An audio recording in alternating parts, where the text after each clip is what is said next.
नमस्कार मेरे प्यारे बच्चों, आप लोग कैसे हो। उम्मीद है कि आप सभी शानदार ज़बरदस्त जिंदाबाद होंगे और जहाँ कहीं पर भी होंगे स्वस्थ मस्त और ज़बरदस्त होंगे। आपकी पढ़ाई बेहतर तरीके से चल रहा होगा, किसी भी समस्याओं का सामना नहीं करना पड़ रहा होगा और आप अपने लक्ष्य की तरफ निरंतर आगे बढ़ रहे होंगे। प्यारे बच्चों, जैसे हमने कहा था कि आपका अब बायोलॉजी का जो क्लास 10th का सिलेबस है वो रनवे पे है, मतलब स्टार्ट हो चुका है, जिसमें हमने पिछले हिस्से में 2 वीडियोस को लेक्चर 1 और लेक्चर 2 के नाम से कवर किया हूँ।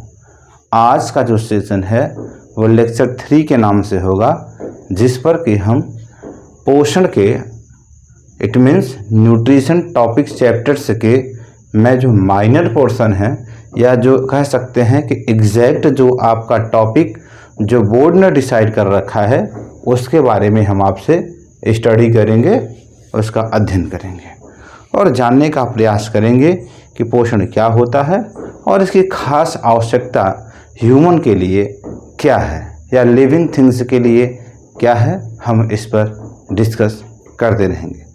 प्यारे बच्चों, आप जानते हैं कि इस दुनिया में अगर आप कोई बुरा काम करेंगे तो उसका प्रसार बड़ी तेज़ी से होता है, लेकिन अच्छे काम का प्रसार बहुत धीरे धीरे होता है।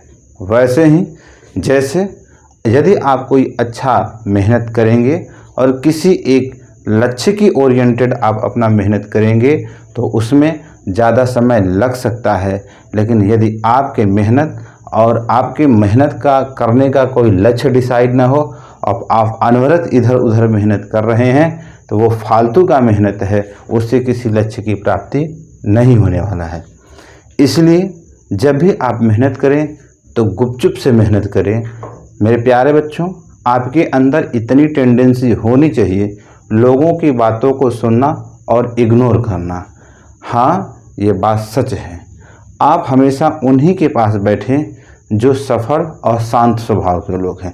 आप उद्दंड और उत्कृष्ट प्रवृत्ति के लोगों के पास या उनकी संगत में रहना एकदम पसंद ना करें, क्योंकि कहा जाता है कि जैसे व्यक्तियों के साथ रहेंगे वैसा ही व्यवहार होगा। अगर आप शराब पीने वालों के साथ में हैं और ये कहें कि हम शराब नहीं पीते तो एक पक्ष समाज है जो ये मानने के लिए तैयार ही नहीं होगा कि आप शराब नहीं पीते। लेकिन कब तक ऐसा नहीं होगा, एक न एक दिन उस संगत में आपको ढल जाना है। तो इसलिए प्यारे बच्चों, आप हमेशा वैसे व्यक्तियों के पास रखें जो सूझबूझ और शांत स्वभाव जैसे व्यक्तित्व वाले हों, जो किसी से घृणा और द्वेष की भावना न रखते हैं। प्यारे बच्चों, आप लोग द्वेष की भावना रख के क्या कर सकते हो। व्यक्ति अपने मेहनत और अपने पुरुषार्थ का मालिक है, बाकी देने वाला सब ऊपर वाला है। जो कहता है भगवान नहीं है, कभी उससे पूछ कर ये बात तो पूछना उनसे कि आखिर तुम्हारा निर्माण इनमें तुम्हें कौन ऐसा आर्किटेक्चर बनाने वाला है कि तुम्हारे पास इतने 2 सुंदर हाथ, आपको बोलने के लिए मुख, सोचने के लिए सर, ऐसा कौन सा आर्किटेक्चर है जो आपको इस पृथ्वी पर बना के भेजा। मैं कहता हूँ कि अगर भगवान नहीं है तो एक बात तो तय है कि आप साइंस और टेक्नोलॉजी के भरोसे दुनिया को देखना चाहते हैं तो आप क्यों नहीं एक मानव बाहर बना के हमें दिखा दो, सेम ऐसे ही आपसे बात कर सके, आपके भावनाओं को समझ सके और आपके जैसा एकदम वो भी हो, कोई मानव कोई साइंस बना के हमें दिखा दे। उसी दिन हम जान जाएंगे ये दुनिया में सचमुच भगवान नहीं है। भगवान इस दुनिया में है। मैं कभी इस टॉपिक पर डिस्कस आपको करेंगे लाइव आकर के, लेकिन तब तक के लिए अभी हम बायोलॉजी पढ़ा रहे हैं। साइंस भी कहता है कि इस दुनिया में कोई डिवाइन पावर है जो हमें और आपको चला रहा है, वो दिखाई नहीं पड़ रहा है, ये अलग बात है। तो प्यारा बच्चों, मैंने कहा कि आप अपनी मेहनत अपनी परिश्रम को करना न छोड़ें। बाकी अगर आपकी मेहनत सही दिशा में होगी, आपका मेहनत बेहतर होगा तो आपको ऊपर देने वाला ज़रूर कुछ न कुछ देगा। ज़िंदगी में निराश नहीं होना चाहिए। निराशा व्यक्ति को पतन की ओर लेकर जाता है। आप किस लिए निराश हो? ये मानव शरीर है, असंभव को भी संभव बनाता है। प्यारे बच्चों, मैं जैसा कि आपसे पहले भी कहता आया है कि मैं हमेशा अपने टॉपिक को एक अंदाज में शुरू करते हैं। आइए तो देखते हैं क्या अंदाज है। इंतज़ार करने वालों को सिर्फ उतना ही मिलता है, इंतज़ार करने वालों को सिर्फ उतना ही मिलता है जितना कोशिश करने वाले छोड़ देते हैं, जितना कोशिश करने वाले छोड़ देते हैं। तो आइए सीधी बात, नो बकवास, हम सीधे टॉपिक पर आते हैं और आपसे डिस्कशन करते हैं। प्यारे बच्चों, जैसा आप जानते हैं अभी हमारा जो टॉपिक है वो पोषण चल रहा था और पोषण में बहुत कुछ ऐसी बातें हैं जो आपसे हमें डिस्कस करना बाकी है और इसका इंग्लिश नाम भी है न्यूट्रिशन है। और हमें आज इस टॉपिक की शुरुआत करते हुए बड़े गर्व की बात है कि हम आपको इसमें किसी भी एक पॉइंट ऐसा नहीं होगा जिसे हम आपको छोड़ेंगे, मतलब इस टॉपिक को छोड़ेंगे। हर पॉइंट पे हम डिटेल स्टडी करेंगे। थोड़ा लंबा खींच सकता है, लेकिन आपके नॉलेज के लिए हम बेहतरी के साथ कोई समझौता नहीं करेंगे। प्यारे बच्चों, आप जानते हैं ये पोषण है क्या, और पोषण में आज जो मेरा टॉपिक होगा, मैं टॉपिक भी मेंशन कर दे रहा हूँ। आज की क्लास छोटी क्लास होगी, इसमें मैं थोड़ा सा डिस्कस करूँगा और मैं थोड़ा ही टॉपिक को डिस्कस करके आगे बढ़ने का प्रयास करूँगा। आज का जो टॉपिक होगा वो टॉपिक होगा कि आखिर पोषण है क्या, what is nutrition, what is nutrition, ये आपका पहला टॉपिक होगा। और दूसरा टॉपिक इसी से जुड़ा हुआ होगा कि क्या है पोषक, क्या है पोषक पदार्थ, मतलब क्या है न्यूट्रिएटिव मटेरियल, न्यूट्रिएटिव मटेरियल,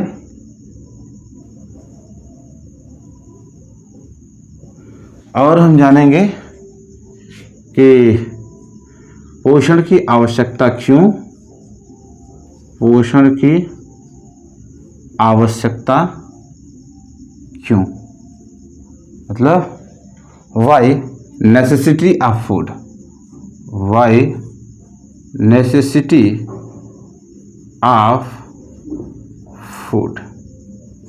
ये 3 टॉपिक होंगे। इन 3 टॉपिक के ही इर्द गिर्द आसपास हमारी आपकी बात होगी। तो टॉपिक शुरू करने से पहले आपके विचार में एक मैं कहानी के जैसे चीज़ों को रखना चाहूँगा और उम्मीद है कि आप उस कहानी के भाव को समझेंगे और उसे अपने जहन में उतारेंगे। आप जानते हैं कि मनुष्य एक सामाजिक प्राणी है। हम बहुत पहले से पढ़ते चले आए हैं और मनुष्य इसी समाज में रहता है और अपने पेट को भरने के लिए, अपनी आत्मा को तृप्त करने के लिए वो क्या करता रहता है, भोजन लेता रहता है। क्या कभी आपने सोचा कि मनुष्य भोजन क्यों लेता है? अगर सोचा होगा तो शायद इसका रिजल्ट आपको पता लगा होगा कि मनुष्य भोजन क्यों लेता है। क्या कारण है कि मनुष्य डेली भोजन लेता है? ठीक है, तो हम इसी टॉपिक से के सहारे या इसी बात के सहारे हम आपको पोषण को समझाएंगे और आप तक उसे बेहतर तरीके से पहुंचाएंगे। ये मेरा छोटा सा टॉपिक है जिस पर कि हम आपसे डिस्कशन करने के लिए जुड़े हैं और इस पर खास बातचीत करेंगे और इसके सभी पहलुओं को देखेंगे। किसी भी एंगल को छोड़ना नहीं है, वरना आपका जो टॉपिक है वो अधूरा रह जाएगा। आप जानते हैं हम जीव हैं, हम एक जीव हैं, मानव भी एक जीव है और मानव के अंदर कुछ लाइफ प्रोसेसेस हैं। क्या है? लाइफ प्रोसेसेस हैं। क्या है लाइफ प्रोसेसेस? आप जानते हैं कि मानव में लोकोमोशन होता है, मानव में क्या होता है, लोकोमोशन होता है, मानव चलता है, मानव के अंदर रेस्पिरेशन होता है, मानव के अंदर क्या होता है, रेस्पिरेशन होता है, मानव के अंदर ग्रोथ होता है, वृद्धि होता है, और मानव के अंदर सर्कुलेशन होता है, परिसंचरण, ये सब क्रियाएं किसके अंदर होती है। और भी ऐसे लाइफ प्रोसेस हैं जो कि मानव के जीवन में डेली होता है। मानव कुछ न कुछ काम भी करता है। अब सोचिए, मानव काम भी करता है और मानव को काम करने के लिए ऊर्जा की आवश्यकता पड़ती है। आप बहुत पहले से पढ़ते चले आए हैं और आपको पता है कि जो ऊर्जा होती है वो कहाँ से आती है। आप, मैं प्रश्न को बोल रहा हूँ, आप प्रश्न के उत्तर को समझेंगे और अपने दिमाग में रखेंगे। फिर जब मैं उस चीज़ को बताऊंगा तो आप उससे कोरिलेट कर पाएंगे, उसे जोड़ पाएंगे कि क्या जो वास्तव में आप सोच रहे थे, आप हमारे प्रश्नों का उत्तर सही सोच पा रहे थे। तो मैंने कहा कि ये जो लाइफ प्रोसेस है मानव के जीवन का, तो लाइफ प्रोसेस को पूरा करने के लिए, कंप्लीट करने के लिए, चाहे वो ह्यूमन जो है डेली लाइफ में वर्क कर रहा है, डेली लाइफ में रनिंग कर रहा है और वृद्धि कर रहा है, ये सब जितने भी दिन प्रतिदिन की क्रियाकलाप हैं उसे कंप्लीट करने के लिए उसे एनर्जी की आवश्यकता पड़ती है। आखिर ये एनर्जी आएगा कहाँ से? तो प्यारे बच्चों, ये एनर्जी आपका जो भोजन ग्रहण करते हैं उस भोजन में भिन्न भिन्न रूपों में क्या रहता है, विद्यमान रहता है, पाया जाता है। और उसी का जब पोषण, उसी का जब डाइजेशन होता है और डाइजेशन के बाद जब उसका एब्जॉर्प्शन मतलब अवशोषण और स्वांगीकरण एस्टिमुलेशन होता है, उसी के तहत क्या होता है, एनर्जी का फॉर्मेशन होता है। और उसी एनर्जी को हमारे जो बॉडीज के सेल्स होते हैं यूटिलाइज करते हैं और डिफरेंट टाइप के फंक्शन को क्या करते हैं, करते हैं। तो एक बात तो स्पष्ट है कि पोषण वह प्रक्रिया है जिसमें हम अपने दैनिक जीवन के कार्यों को करने के लिए, भिन्न भिन्न कार्यों को करने के लिए हम पोषण प्रक्रिया के तहत भोज्य पदार्थों को ग्रहण करते हैं और उससे ऊर्जा प्राप्त करके हम अपने कार्यों को पूरा करते हैं। तो अगर इसको हम एक फ्लो चार्ट से बताएं तो इसका मतलब, फ्लो चार्ट से जब हम बताने का प्रयास करेंगे तो इसका कुछ एक आइडिया इस तरीके से आएगा। ये तो आपका ही है, लेकिन हमने कहा कि जो जीव है उसका जो दिन प्रतिदिन की प्रक्रिया है, जो दिन प्रतिदिन की प्रक्रिया है, जो इसका डेली लाइफ की प्रोसेसेस हैं, उससे कंप्लीट करने के लिए, उसे क्या करने के लिए, पूर्ण करने के लिए, कंप्लीट करने के लिए उसे क्या चाहिए, एनर्जी चाहिए। ठीक है, पूर्ण करने के लिए उसे एनर्जी चाहिए, इसे एनर्जी का रिक्वायरमेंट होगा। और ये एनर्जी जो है उससे किसे मिलेगा, जो ये फूड है, जो भोजन है, उसके सहारे उसे क्या मिलेगा, एनर्जी मिलेगा। और वो एनर्जी क्या होगा, जो हमारी सेल्स होंगी वो सेल क्या करेंगी, यूटिलाइज्ड करेंगी, मतलब व्यय करेंगी और क्या करेंगे, ये जो डेली लाइफ की वर्क है उसे किया जाएगा।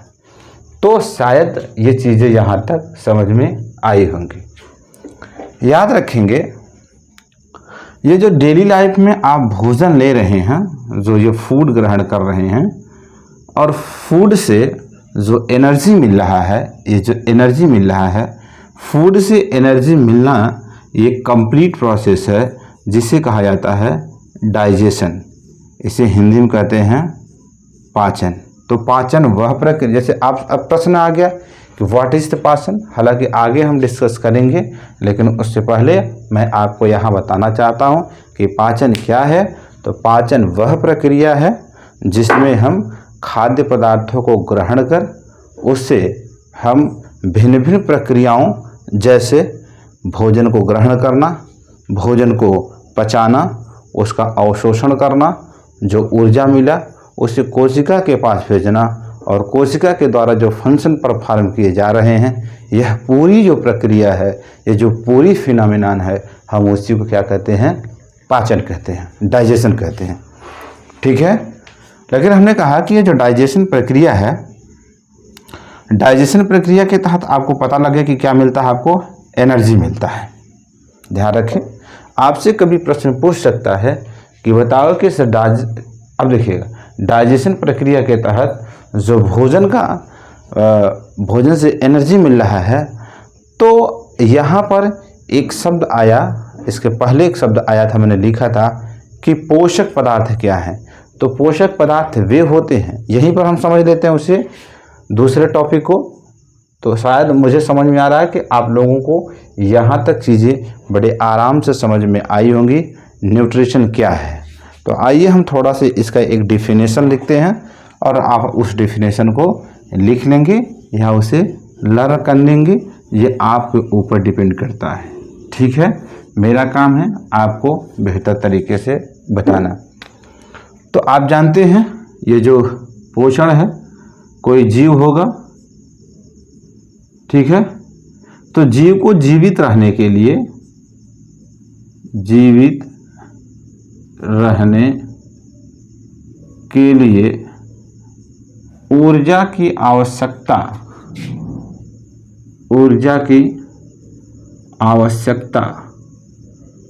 पड़ती है। ऊर्जा की आवश्यकता क्या होती है? पड़ती है।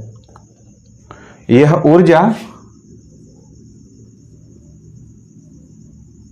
ऊर्जा भिन्न भिन्न भोज्य पदार्थों से प्राप्त होता है। भोज्य पदार्थ से ऊर्जा प्राप्त करने की इस विधि को क्या कहा जाता है? पोषण कहा जाता है। आई होप कि आपकी चीजें समझ में आई होंगी। इसका मतलब यह है कि पोषण एक प्रक्रिया है, पोषण एक फिनोमिनन है, जिसमें कि हम एनर्जी ऑब्टेन करते हैं और उस एनर्जी को प्राप्त करने के लिए हम डिफरेंट टाइप्स के न्यूट्रिटिव मटेरियल्स को क्या करते हैं? टेकअप करते हैं, इनगल्फ करते हैं, खाते हैं, और उसका जब डाइजेशन होता है तो डाइजेशन के बाद उससे क्या मिलता है? हमें एनर्जी मिलता है। तो अब इसको क्या करना है? आपको इंग्लिश में ट्रांसलेट कर लेना है। और इससे देखिए, इसमें क्या होता है कि इसके कई तरीके से डिफिनेशन दिया जा सकता है, हम इसे दूसरे तरीके से भी डिफाइन करने का प्रयास करेंगे। अब अगर आपसे कोई न्यूट्रिशन पूछता है कि प्रोसेस ऑफ न्यूट्रिशन क्या है, तो आप बताएंगे कि nutrition is a process in which taking of food and converting it into energy and other vital nutrient required for life known as nutrition. तो न्यूट्रिशन एक ऐसी प्रक्रिया है जिसमें हम डिफरेंट टाइप्स की भोज्य पदार्थ को, न्यूट्रिटिव मटेरियल को टेकअप करते हैं और उसे एनर्जी तथा कुछ जो वाइटल प्रोडक्ट होते हैं उसका फॉर्मेशन होता है और वो उसका जो यूज होता है हमारे क्या करते हैं? बॉडी करती हैं, शरीर करते हैं। तो अगर आपको अंग्रेजी में भी लिखना है तो लिख सकते हैं कि nutrition is a process in which nutrition is a process in which nutrition एक प्रक्रिया है जिसमें टेकिंग इन फूड, जिसमें क्या किया जाता है? भोजन को टेक किया जाता है, लिया जाता है, and converting into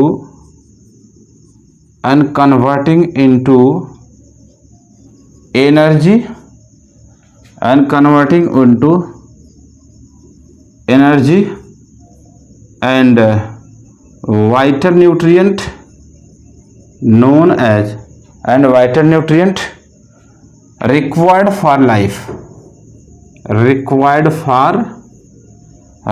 for life। ये क्या है? यह एक ऐसी प्रक्रिया है जिसमें भोजन को टेक किया जाता है और उसे एनर्जी और वाइटल न्यूट्रिएंट प्राप्त किया जाता है जिसकी ज़रूरत हमारी क्या होती है?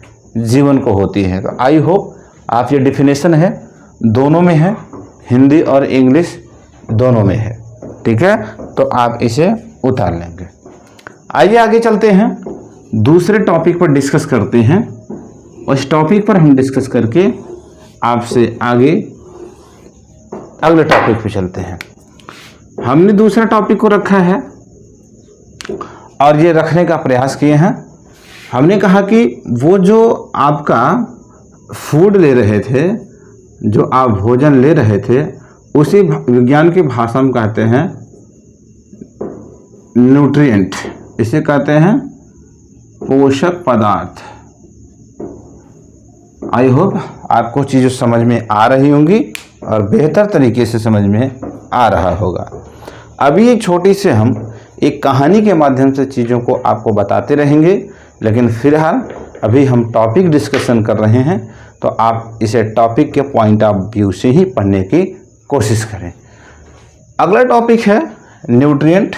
तो इस टॉपिक को भी हम डिस्कस करते हैं कि न्यूट्रिएंट आखिर होते क्या हैं और इसे हमें ज़रूरत क्यों पड़ती है।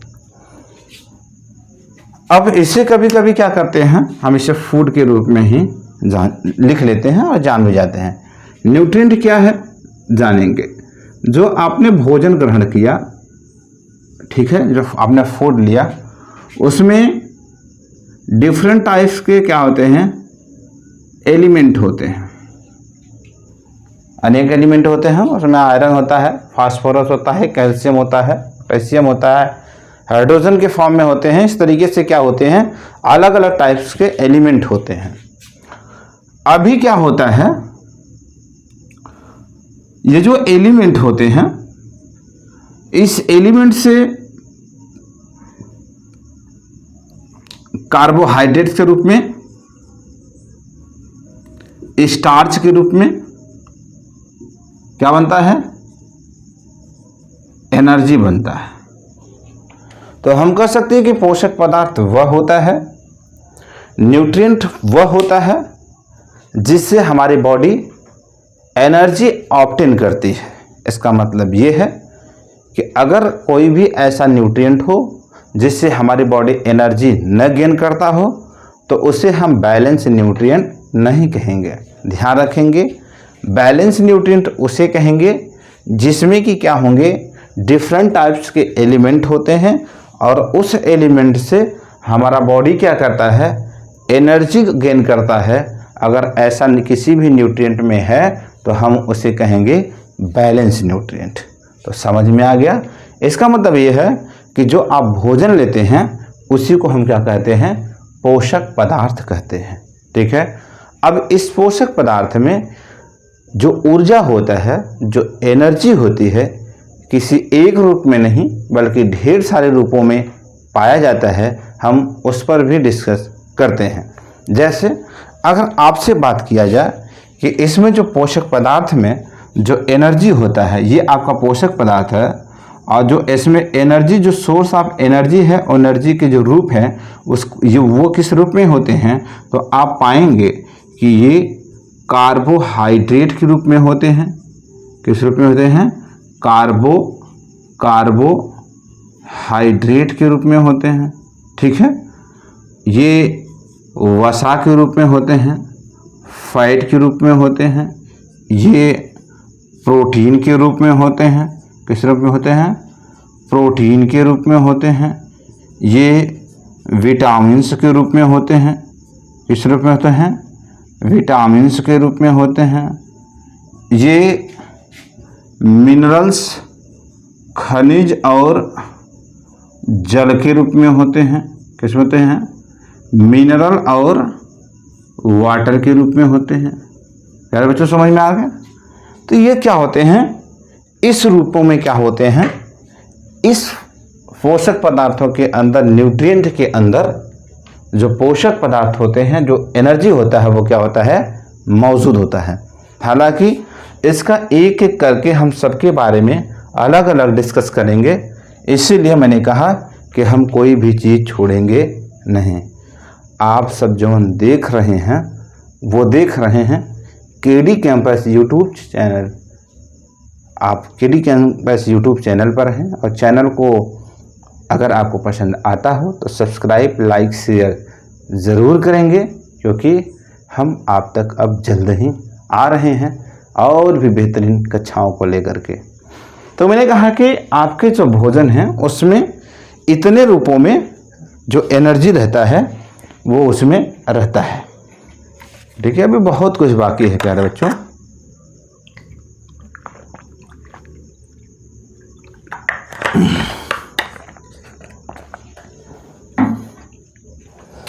तो आई होप कि आपको चीज़ें समझ में आ रही होंगी। आगे चलते हैं।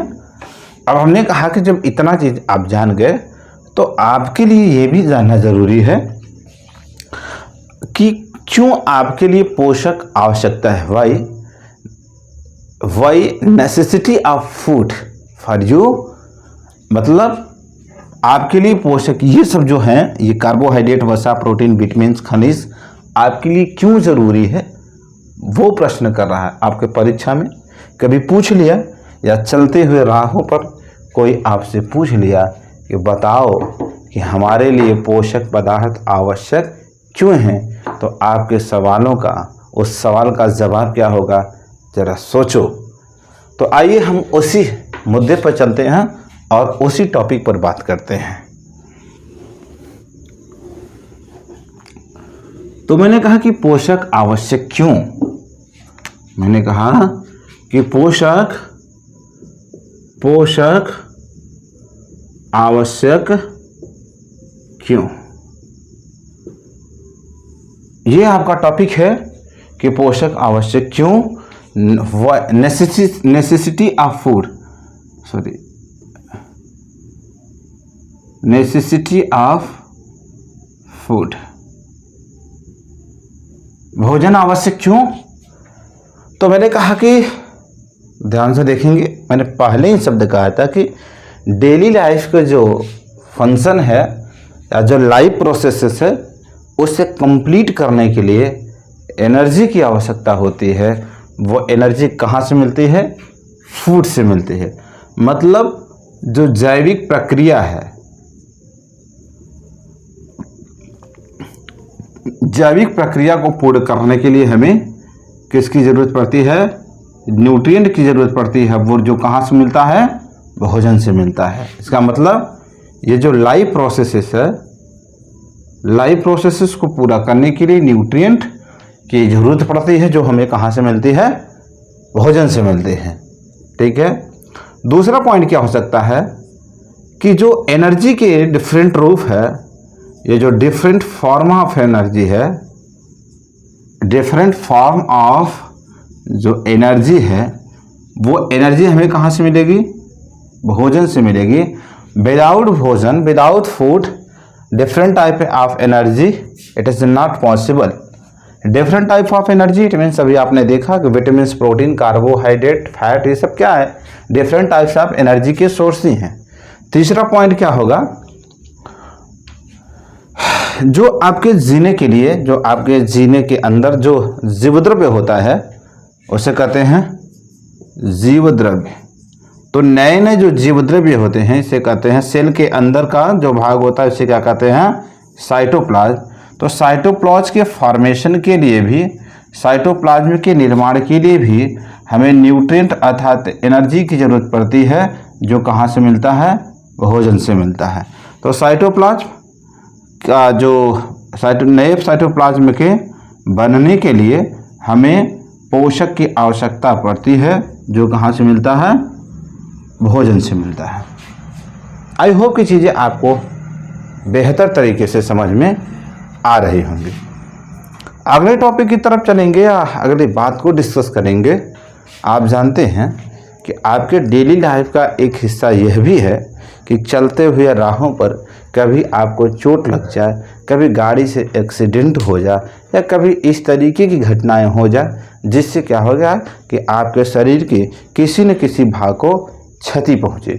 उस समय आपके मान लीजिए मसल्स या आपके जो बोन्स हैं या किसी भी पार्ट्स के अगर आप इंजरी होता है तो इंजरी की पूर्ण रूप से भरपाई करने के लिए आपको पता है कि आपको प्रोटीन्स, विटामिन्स, कार्बोहाइड्रेट की ज़रूरत पड़ती है, और वो कहाँ से मिलेगा?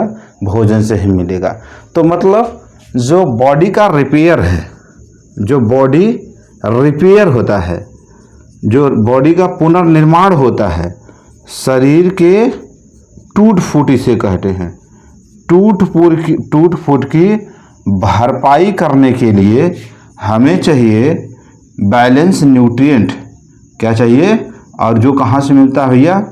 भोजन से मिलता है। कहाँ से मिलता है? भोजन से मिलता है। तो जो बॉडी के जो हमारे बॉडी का टूट फूट है, टूट फूट की प्रक्रिया को की भरपाई करने के लिए जो हमें एनर्जी मिलता है वो न्यूट्रिएंट से मिलता है। और एक पॉइंट लिख सकते हो कि जैसे आप जानते हैं कि आपकी बॉडी के अंदर ग्रोथ होता है, जिसे हम क्या कहते हैं हिंदी में? वृद्धि कहते हैं। और इस वृद्धि होने के लिए भी आपको चाहिए संतुलित पोषक पदार्थ। क्या चाहिए? संतुलित पोषक पदार्थ। और ये संतुलित पोषक पदार्थ भी कहाँ से मिलेंगे आपको? भोजन से मिलेंगे। तो इतने कारक हैं, इतने आवश्यकताएं हैं भोजन की। तो पहली आवश्यकता क्या होगी? पहली आवश्यकता ये होगी कि जो दिन प्रतिदिन की जैविक प्रक्रियाएं हैं उसे पूरा करने के लिए आपको न्यूट्रिएंट अर्थात पोषक की आवश्यकता पड़ती है, जो कहाँ से मिलता है? भोजन से मिलता है। दूसरा पॉइंट है कि जो डिफरेंट फॉर्म ऑफ एनर्जी है, जैसे कार्बोहाइड्रेट, फैट, लिपिड और विटामिन्स, प्रोटीन्स, जो डिफरेंट फॉर्म ऑफ एनर्जी है वो भी कहाँ से मिलेगा आपको? भोजन से ही मिलेगा। जो आपके सेल के अंदर जो जीव द्रव्य है, जो साइटोप्लाज्म है, उस नए साइटोप्लाज्म का फॉर्मेशन कैसे हो? क्योंकि जब नई नई कोशिकाएं बनती हैं तो नई नई कोशिका के अंदर नए नए एनर्जी के सोर्स होने चाहिए। वो जो एनर्जी है वो कहाँ से बनेगा? फूड से ही, भोजन से मिलेगा। मैंने कहा कि बॉडी के रिपेयर में के लिए जो टूट फूट हुई है, जो शरीर क्षतिग्रस्त हुआ है, उस क्षतिग्रस्त शरीर की भरपाई अर्थात उसकी मरम्मत के लिए आपको चाहिए संतुलित भोजन। और संतुलित भोजन कहाँ से मिलेगा? इसी भोजन से। संतुलित न्यूट्रिएंट्स कहाँ से मिलेगा? इसी भोजन से मिलेगा। फिर जैसे जैसे आपके शरीर बढ़ती है, मतलब आपके शरीर की वृद्धि होती है, और आपके शरीर में वृद्धि में सबसे बड़ा योगदान सेल की होती है, और सेल को जो एनर्जी मिलेगी या सेल आपके बॉडी के वृद्धि के लिए जो एनर्जी मिलेगी वो भी कहाँ से मिलेगी? संतुलित पोषक पदार्थों से ही मिलेगी, भोजन से मिलेगी।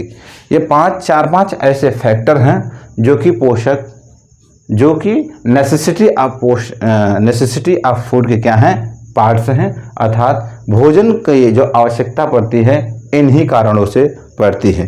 तो आई होप कि आपको ये चीज़ें समझ में आई होंगी, इसलिए आप इससे क्या करेंगे? यहीं पर लिख लेंगे, छाप लेंगे। नहीं, हिंदुस्तान के बच्चे छापने में बड़े आगे होते हैं, तो आप भी छापते रहें। वैसे हम कंटिन्यू बोल रहे हैं, बहुत धीरे धीरे शब्दों में थोड़ी जटिलता भी नहीं है, क्योंकि शब्दों में जटिलता लाएंगे तो आपको समस्याएं हो सकती है। हम बहुत सीधे और नपे हुए शब्दों का ही प्रयोग करेंगे, जिससे कि आपको आसानी के साथ समझ में आ जाए। तो प्यारे बच्चों, आज का ये टॉपिक थोड़ा छोटा था, लेकिन ठीक था, इंटरेस्टिंग था। आपको चीज़ें समझ में आई होंगी। अगर आपको चीज़ें समझ में आई हो तो ज़रूर हमें कमेंट बॉक्स में जा कर के वहाँ कमेंट करिएगा, और चैनल को सब्सक्राइब, लाइक, शेयर ज़रूर करेंगे।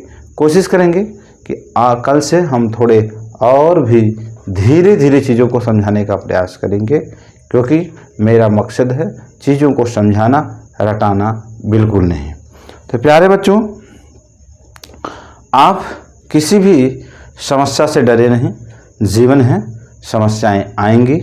समस्या का सामना करना, और जो समस्या का सामना करता है वही सबसे बड़ा योद्धा कहा जाता है। जो समस्याओं से डर गया तो फिर वो उसको जीने का हक नहीं। ठीक है, तो आप समस्याओं को फोकस करते रहें। समस्याएं बहुत जीवन में आने वाली हैं। कब तक डरोगे? एक दिन न एक दिन तुम इन समस्याओं के बीच एक पत्थर की दीवार बन करके खड़े हो जाओगे।